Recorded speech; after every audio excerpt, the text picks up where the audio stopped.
नयागढ़ अबकारी विभाग को मिली बड़ सफलता।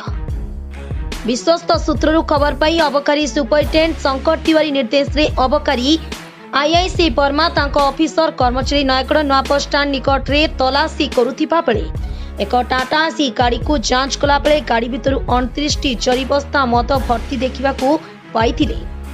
से गाड़ी भितर अनुमान 1000 लिटर ऊर्ध्व मद जबत करने सहित गाड़ी और जड़े युवक गिरफ होइछन्ति।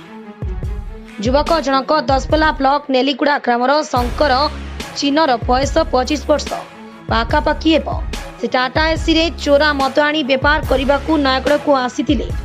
तांको आज कोर्ट चालान कराजियो बोली अबकारी आईआईसी बड़ सूचना दैछन्ति। Bhaktavatsal Verma IIC district mobile squad Nayagarh sir कोन हे जुगार केते मद कोन बतैछि आज सकाळ 6:30 बेले सुपरिटेडेंट आमर करुणा शंकर तिवारी को निर्देश क्रमे आमे जगन्नाथ मंदिर पाखे पेट्रोलिंग ड्यूटी करथिलु। ए समय खबर पाइल जे गोटे टाटा एसी गाड़ी भितर बहुत परिमाणर आईडी लिकर बाहर को सप्लाई होछि। तेणु खबर पाई आमे संगे संगे से दिगो प्रोसीड कलु।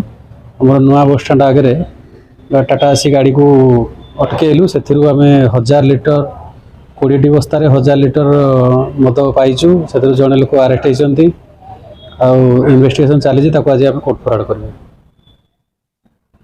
नयागढ़ दीपक कुमार दास का रिपोर्ट ओडिशा खबर।